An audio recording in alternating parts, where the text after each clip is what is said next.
Welcome two back again सबैजनालाई म पुनः स्वागत गर्न चाहन्छु मेरो च्यानलमा। दर्शक महानुभावहरू, योभन्दा अगाडि मैले चाहिँ एयरिङ गरेर यसरी चाहिँ मैले रिपोर्टिङ गरेको थिएँ यो चाहिँ टेम्पोररी पोलीमा। र अहिले चाहिँ हेर्नुहोस् पोली पनि पुरा वेस्टेज भएको छ र अलिक मेच्युर पनि भएको छ। हेर्नुहोस् यो प्लान्ट पुरै मजाले चाहिँ अहिले चाहिँ ब्लुमिङ भएको छ, फुलेको छ। मैले जुन चाहिँ तपाईँले एयरिङ गरेर जस्ट यहाँनिर चाहिँ मैले चाहिँ रिपोर्टिङ गरेको थिएँ, रोपेको थिएँ। ओके दर्शक महानुभावहरू, अहिले चाहिँ एकदमै मजाले फुलेको छ र यो चाहिँ अब बन्साई बनाउन योग्य प्लान्ट मध्ये एउटा यो पनि हो। बोगनवेलीमा चाहिँ यो मसिनो पत्ता हुन्छ र यसरी चाहिँ मसिनो फुल्छ। यो चाहिँ एकदम चाहिँ गुजमुच्चा फुल्छ एक खालको, एकै ठाउँमा होइन, स्प्लिट भएर पतला फुल्छ तर एकदम बाक्लो फुल्छ। यो चाहिँ हेर्नुहोस् यसरी चाहिँ जग्गा जग्गामा चाहिँ ठाउँबाट चाहिँ यसरी फुल्छ। यो पनि एउटा चाहिँ बन्साई बनाउन योग्य चाहिँ एकदमै चाहिँ बोगनवेलीको भनौँ प्लान्ट हो, बोगनवेली हो। यो चाहिँ जति छ बोगनवेली मध्ये एउटा यो पनि पर्छ भनौँ न। ओके बन्साई बनाउन र यसरी यो चाहिँ मजाले चाहिँ हेर्नुहोस् अहिले चाहिँ मेच्युर भएको छ, अहिले मजाले सरेको छ भनौँ न यसरी चाहिँ। र म चाहिँ हेर्नुहोस् तपाईँले हेर्नुहुँदैछ यो पोलीमा अलिकति माटो सफिसियन्ट माटो हालेर यसमा चाहिँ अलिकति म भनौँ यसलाई रोप्न गइरहेको छु यसलाई, ताकि भविष्यको चाहिँ राम्रो सुन्दर बन्साई कन्भर्ट गर्न सकौँ भन्ने उद्देश्यले। ओके दर्शक महानुभाव हेर्नुहोस्, र यसलाई चाहिँ म अब पुरा यसको चाहिँ पोली चाहिँ भनौँ न निकालेर पुरा यसको माटो चाहिँ पुरा खदाखुदुल पारेर भनौँ न यसको ट्रिमिङ पनि गर्छु। तल अलिकति माटो सब फ्याँकेर म चाहिँ पुनः रिपोर्टिङ गर्न लागिरहेको छु। दर्शक महानुभावहरू, बन्साई बनाउँदाखेरि हामीले यसै गर्नुपर्छ भन्ने एउटा चाहिँ मान्यता हो। हामीले चाहिँ कन्टिन्युसन दिनुपर्छ ट्रिमिङ गर्ने कार्यलाई चाहिँ, रुट्सहरू पुरा ट्रिमिङ गर्नुपर्छ, हाँगाहरू। ओके दर्शक महानुभावहरू, यसरी चाहिँ तपाईँहरू पनि यसरी चाहिँ बन्साई बनाउने प्रक्रिया यस्तै हो। तपाईँहरू यसरी लागि पर्नुहोस् बन्साई बनाउँदाखेरि। जुन चाहिँ एउटा नियम हुन्छ बन्साई बनाउँदाखेरि बन्साई कसरी बनाइन्छ भन्ने कुराहरू। दर्शक महानुभावहरू, यसको चाहिँ कस्तो छ भने हेर्नुहोस् यसरी अलिकति बेन्ड भएको छ है, बेन्ड भएर टक्कै माथि गएको छ। यहाँ माथिको चाहिँ एउटा चाहिँ हाँगा थियो, मैले चपिङ गरेर काटेर पछि यस्तो रूप दिएको बनाएको। ओके दर्शक महानुभावहरू, र हामीले चाहिँ यसको चाहिँ यो चाहिँ अब एयरलिङ सिस्टम गरेको बनाएको हो। यसमा चाहिँ अब चाहिँ खास ट्याप रुट्सहरू हुँदैन, तर अरू जुन चाहिँ सिडबाट जर्मिनेसन गरेको र यसको पनि हुन्छ, तर नर्मली सिडबाट जर्मिनेसन गरेको प्लान्टको चाहिँ मेन चाहिँ ट्याप रुट हुन्छ बिचमा, त्यसलाई चाहिँ काट्नुपर्छ अनि मात्रै बन्साईमा कन्भर्ट गर्न सकिन्छ। दर्शक महानुभावहरू हेर्नुहोस्, तपाईँले पनि यसरी चाहिँ बनाउन सक्नुहुनेछ र रुल्स चाहिँ त्यो हो। त्यसपछि अब वायरिङको चाहिँ अब आफ्नै विशेषता छ, वायरिङ गर्नुपर्छ त्यसलाई होइन, वायरिङ गरेर चाहिँ राम्रो चाहिँ अब सेप दिन सक्नुपर्छ। त्यसपछि अब चाहिँ बेला बेला मिनरल भयो गर्ने अब कार्य छँदैछ। त्यसपछि अब रुट्सहरू ट्रिमिङ गर्ने, माथिको अनवान्टेड ब्रान्चहरू ट्रिमिङ गर्ने, सबै थोक गर्नुपर्छ अनि मात्रै बन्साईमा कन्भर्ट गर्न सकिन्छ भन्नु दर्शक महानुभावहरू। ओके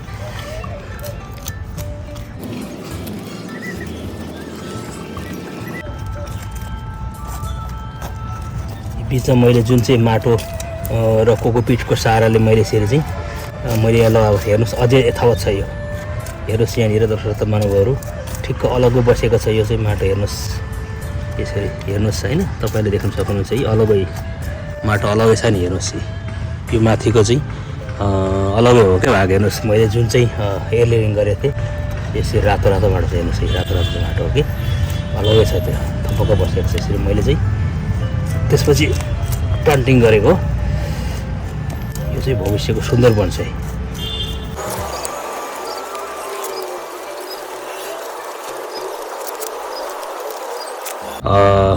यो चाहिँ अब मैले बढी छेडछाड गरिनँ। ओके दर्शक महानुभावहरू, यो त हामीले चाहिँ मौसम अनुसारमा गर्नुपर्छ। धेरै घाम लागेको छ भने त्यस्तो गर्नु हुँदैन, खास चाहिँ रेनी सिजनमा गर्नुपर्ने हो। र विन्टर प्रवेश गरेपछि हामीले चाहिँ विशेष चाहिँ रिपोर्टिङमा ध्यान दिनुपर्छ। ओके दर्शक महानुभावहरू, जब चाहिँ सनलाइट भएको बेलामा, धेरै चाहिँ ह्युमिडिटी भएको बेलामा हामीले कहिल्यै पनि प्रुनिङहरू गर्नु हुँदैन। यसरी प्लान्टहरू भर्सकै हामीले माटो चेन्ज गर्नु हुँदैन होइन, मिरलको काम पनि गर्नु हुँदैन त्यस्तोमा, किनभने जराहरूलाई चाहिँ असर परिरहेको हुन्छ। तर चाहिँ माथिबाट मल लगाइदियो भने टेम्परेचर बढी भएर ह्युमिडिटी बढी भएर बिरुवाहरू चाहिँ ठहरै मर्छ पनि। ओके दर्शक महानुभावहरू, यो चाहिँ मेरो आफ्नो एक्सपिरियन्स हो, सतर्क हुनुपर्ने हुन्छ कहिलेकाहीँ।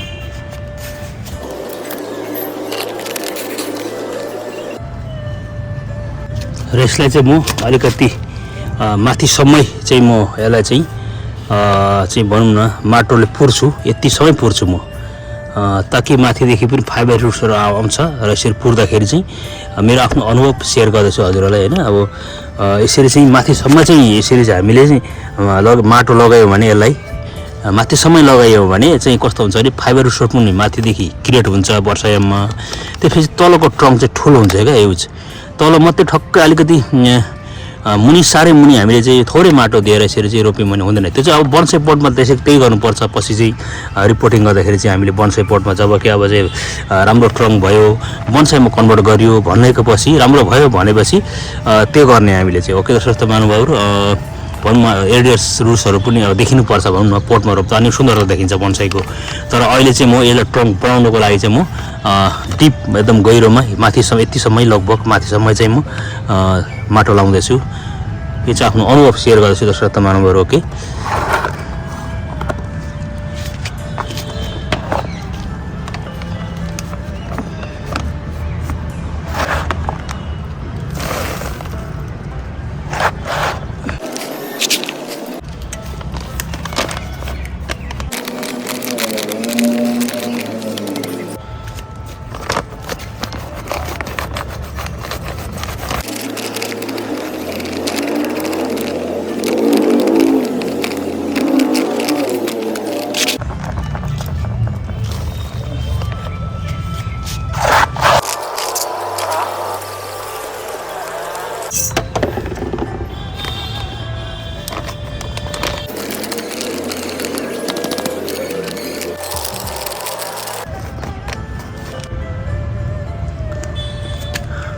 दर्शक महानुभावहरू हेर्नुहोस् मैले यसरी चाहिँ माटो माथिसम्म लगाइदिएको छु। ओके र यो चाहिँ अब भविष्यको लागि यो सुन्दर बन्साई बन्नेछ हुनेछ र तपाईँहरू पनि यसरी यो कार्य गर्नुहोस्।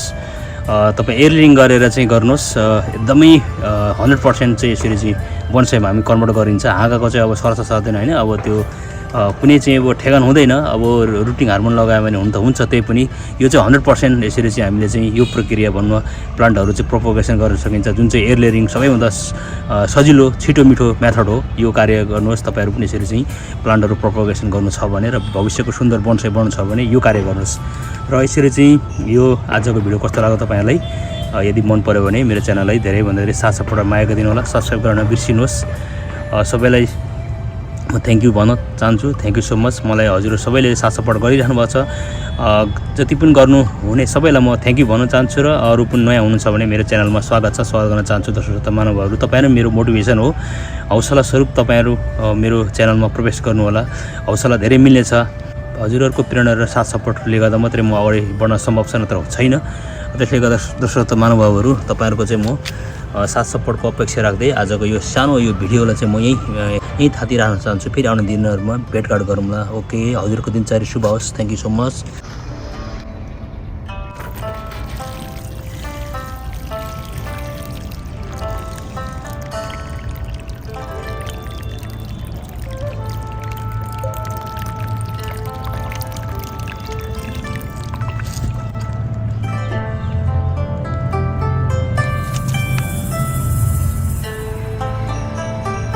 Thanks for watching this video. If you like this video, please don't forget to like, share and comment. And finally, please subscribe my channel, hit the bell icon. Thank you so much.